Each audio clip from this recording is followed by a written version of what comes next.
Oi, tudo bem? Eu sou o Kleber Saideles, este é o canal Madeira Prima e vamos montar as laterais e as portas.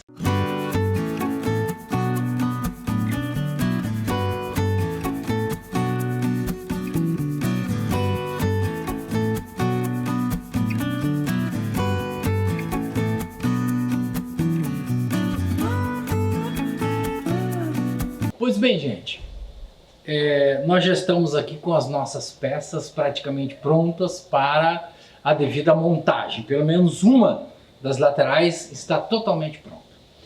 Porque a gente, durante o último programa e esse, a gente trabalhou.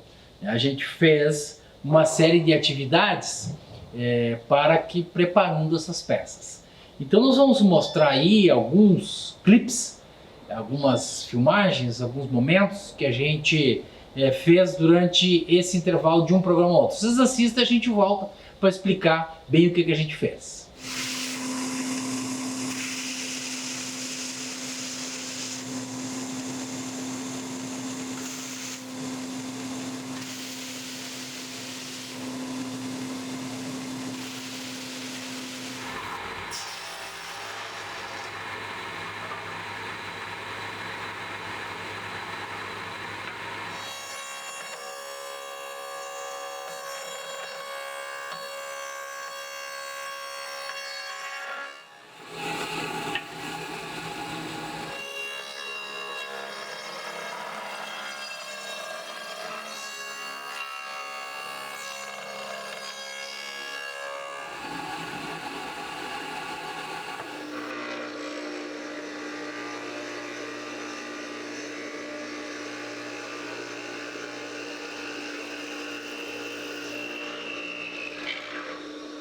Pois bem, vocês viram aí que nós pegamos as nossas peças lá, as peças quando elas estavam brutas, fizemos uma pequena lixação assim, rápida ali para tirar o grosso, para não ficar pegando as mãos e tal. Depois fizemos os rebaixos usando a tupia. Depois disso a gente fez a parte da furação dos nossos montantes. Vocês viram ali que saiu uma fumacinha, não era incêndio, tá, gente? Era, na verdade, a broca meio ruim e a gente não viu na hora e depois a gente trocou a broca para fazer um trabalho melhor. Uma outra coisa fundamental que a gente fez, e esse eu quero me deter um pouquinho mais, foi o corte no comprimento das travessas. Eu vou chamar essa peça aqui de cabeças, tá? Para vocês entenderem. Isso aqui é fundamental, esse corte. Então, por exemplo, a lateral, a gente baseado nessa lateral aqui, a gente cortou no comprimento desta lateral. Comprimento total dela. A mesma coisa a gente fez com as peças que vão ser utilizadas na montagem das portas. Nós cortamos no comprimento total. Aqui tem um pedaço a mais, né? Que é o parte do encabeçamento, mas isso aí é uma outra história, certo? Esse corte, ele tem que ser preciso no comprimento da peça. Isso vai nos facilitar de uma maneira muito importante na hora de fazer as espigas. E eu vou explicar isso detalhadamente na hora que a gente for falar da espiga. Então, gente, espigas. Nós fizemos 3 programas sobre espigas. Fizemos uma espiga na máquina, fizemos um outro programa chamado espiga manual, que a gente fez com serrote, formão e tal, e fizemos um outro ainda que era o furo da espiga. Então, essa parte da fabricação da espiga está toda explicada lá no nosso programa. Mas a gente vai dar uma pincelada aqui em umas questões que eu acho assim que é de suma importância. Primeiro, uma espiga normal é essa aqui, certo? Essa aqui. Essa espiga tem então mais ou menos 1/3 da espessura, tem o tamanho, tem a parte aqui do talão, tudo direitinho. Essa aqui é uma espiga reta. Então, essa espiga, ela vai entrar aqui, né? Por exemplo, Pronto, ficaria teoricamente correta a sua aplicação. No entanto, nós estamos trabalhando com peças que têm rebaixo. Se a gente pegar a espiga dessa forma, dessa maneira que ela está aqui, e formos colocar numa parte, num buraco que tem rebaixo, acontece isso aqui, ó. Fica faltando um pedaço. Então nós temos que fazer uma espiga um pouco diferente. Eu chamo de espiga de avanço. Eu não sei o nome dessa peça, não sei como é que se faz isso. Que é assim, ó. Vejam bem.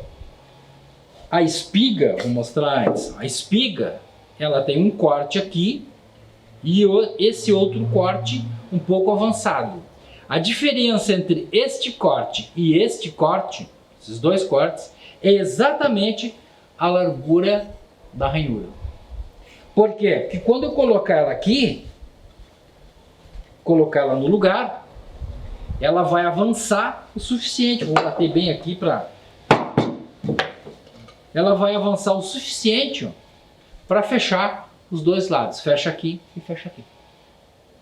Então, este é o tipo de espiga que nós fizemos aqui neste móvel, que é necessário fazer. Existe uma alternativa que eu não gosto, mas é uma alternativa que existe e as pessoas fazem, que é essa aqui. A espiga é reta e aí faz-se o furo,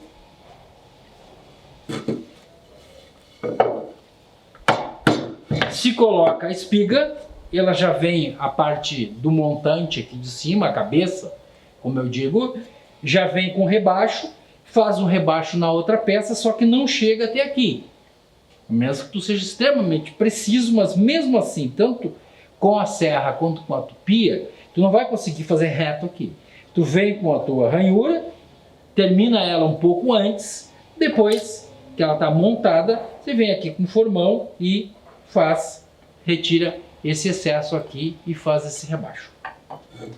Ainda existe uma outra alternativa, que é fazer toda ela reta e depois de pronta fazer uma ranhura com a tupia portátil. Eu acho muito trabalhoso. Eu prefiro fazer... Desculpe aí, gente. Eu prefiro fazer assim como a gente fez. Faz o rebaixo total na madeira, faz o rebaixo também na peça que vai ser encaixada e aí faz esse avanço no sentido de tapar aquele buraco lá. Isso nos dá, por exemplo, as linhas todas da peça no mesmo sentido. Então, as peças foram feitas assim. Quando eu falei no comprimento, você deve estar se perguntando, tá, mas então tem que furar a peça até o outro lado. Aí que está o macete. Que é o seguinte, quando a gente vai cortar a espiga, a primeira espiga que nós vamos cortar é essa espiga de baixo, certo? A espiga do rebaixo. Então essa aqui é da largura da peça. Se é 5 centímetros, a gente vai lá com a peça, coloca na serra, no encosto e usa o próprio tamanho dela de 5 centímetros aqui no dentinho de fora, alinhado com o dente de fora, e nós temos 5 centímetros. E aí a gente corta a espiga no tamanho dos 5 centímetros. Só que se vocês forem observar, as duas peças, elas já estão diferentes no seu comprimento. Por quê? Porque logo depois que eu cortei os 5 centímetros e depois os 6, porque essa peça aqui tem 6, eu cortei a espiga no comprimento, ou seja, de acordo com o furo que eu tinha feito para colocar a espiga. Então se o furo tinha 3 centímetros, coloquei 3 centímetros aqui e cortei o excesso. Ou seja, o fato de eu ter a peça da largura do montante, de toda a largura da peça, significa facilidade. Eu não preciso ficar fazendo conta. Porque senão eu digo, eu vou fazer o furo com 3 centímetros, aí eu vou ter que calcular o 3 centímetros de um lado, 3 centímetros do outro, eu diminuo do 32, eu vou ficar fazendo conta e às vezes a gente não é bom na conta, né? Então o que acontece?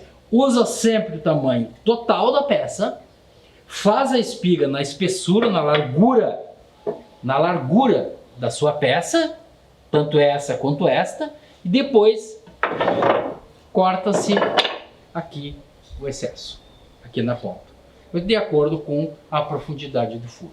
Essa para mim é a técnica mais simples e mais que dá o melhor resultado para nós, certo, gente? Bom, então nós fizemos uma primeira lixada, uma lixada mais, que eu diria, mais para tirar assim as felpas, né, para não ficar nas mãos. Fizemos as espigas, fizemos os furos e agora vamos para a montagem. Nós não vamos passar cola aqui em montagem, porque faltam todas essas outras peças ainda para a gente fazer os furos e fazer toda a montagem, enfim. E a gente vai fazendo isso ao longo do tempo. No próximo programa a gente mostra lá um pouco do trabalho que a gente fez durante esse tempo.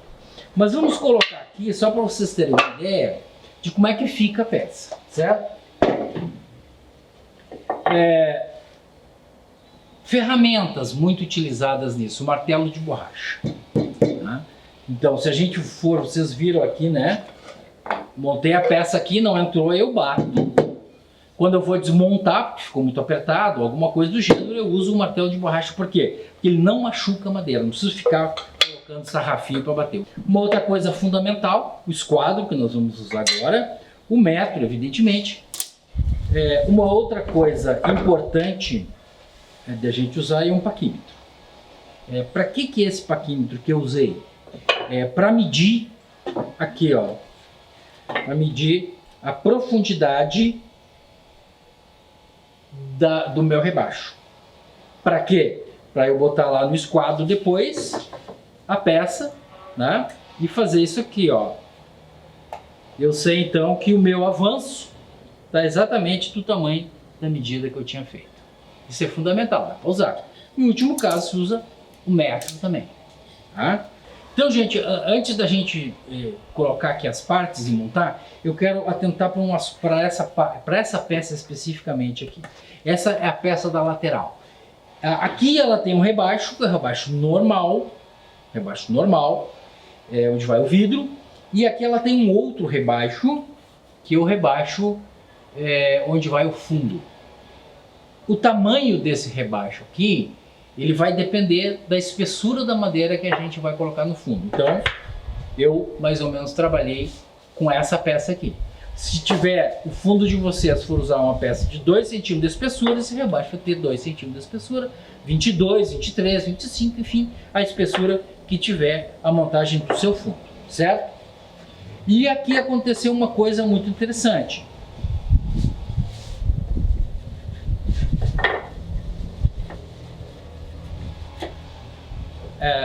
O furo, não sei se vocês estão vendo, o furo saiu aqui na parte de trás, tá? Porque eu tinha regulado para furar na frente, ele foi maior, ele saiu aqui e ele fica aparecendo aqui, ó, sem problema nenhum, tá? Isso aqui não é um defeito, tá, gente? Então vamos lá.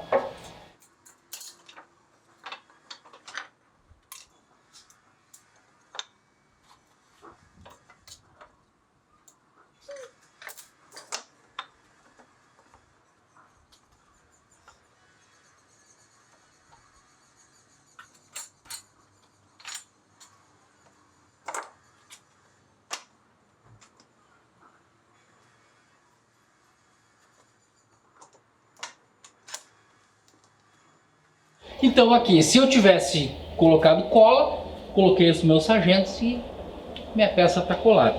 Se eu for colar em cima da bancada, bota um jornal embaixo para a cola não pegar na bancada. Agora aqui tem um detalhe que eu tenho falado várias vezes e que agora eu vou demonstrar do porquê. Nunca corta esta peça no comprimento exato antes da gente colar. Por quê? Por duas razões. Primeiro, porque nós estamos trabalhando aqui, nesse nosso caso, com peças de demolição. Então, esta peça aqui, por exemplo, tem um furo, antiga utilização dela. Então, o que acontece aqui? Aqui nós vamos tirar essa ponta fora. Não quer dizer que quando a gente for colocar junto com a outra, que ela vai ficar exatamente no mesmo lugar, porque essa outra também tem uma outra corte aqui da antiga utilização. Então, quando a gente for marcar os nossos furos, nós vamos deixar fora essa parte aqui e nós vamos deixar fora aquela parte ali do furo. Então, não quer dizer que as peças vão ficar alinhadas. Se a gente estiver trabalhando com madeira normal que a gente comprou, a gente pode até fazer isso. Mas aí tem a segunda questão pela qual a gente não deve cortar no comprimento. Primeiro, porque é difícil acertar aqui bem justinho no comprimento. E segundo, porque o furo que a gente fez tem uma parede de aproximadamente 1 centímetro para fora. Quando a gente puxar aqui e apertar, se nós tiver um pouquinho apertado a nossa espiga, a gente vai bater e nós perigamos a lascar o nosso furo, a parte do furo. Assim não, assim a gente coloca a cola, puxa com o nosso sargento, aperta bem, verifica o esquadro, tá pronto. Depois a gente vai para a serra ou mesmo com o serrote e corta o excesso dessas pontas que estão aqui. Por isso que a gente sempre falou, nunca corte no comprimento. Esta sim, no comprimento em função disso aqui. Aí a gente corta ali para fazer de acordo com a largura da peça para fazer a nossa espiga. Certo, gente? Tudo entendido? Pois bem, então essa é a nossa lateral montada. Nós vamos fazer o trabalho de furação, enfim, todo o trabalho que é um trabalho braçal, que não interessa, né? Enfim, não tem nenhuma novidade para vocês. E no próximo programa a gente já vai trazer todas essas peças devidamente montadas. Então, a gente mostrou lá o trabalho que a gente tinha feito e a gente mostrou, então, a peça já montada. Vamos montar todas as peças e vamos trazer no nosso próximo programa. Então, gente, a partir de agora, nos próximos, nós vamos fazer o encabeçamento da porta, o encabeçamento do tampo, vamos fazer alguns reforços e depois vamos trabalhar no fundo, ou seja, tem ainda algumas coisas, mas esse aqui é o momento mais difícil do nosso trabalho. A partir disso aqui, a gente consegue tranquilamente já encaminhar a finalização do nosso trabalho aqui na nossa réplica cristaleira. E depois tem uma novidade. Acho que no próximo programa nós já vamos anunciar a novidade. Não vai mais existir o projeto Cristaleira. Novidade. Mas antes de encerrar, gente, a maior das novidades, que nunca é uma novidade, mas é sempre importante a gente reforçar e a gente sempre reforça aqui. Preserve o seu móvel de madeira. O futuro será mais verde.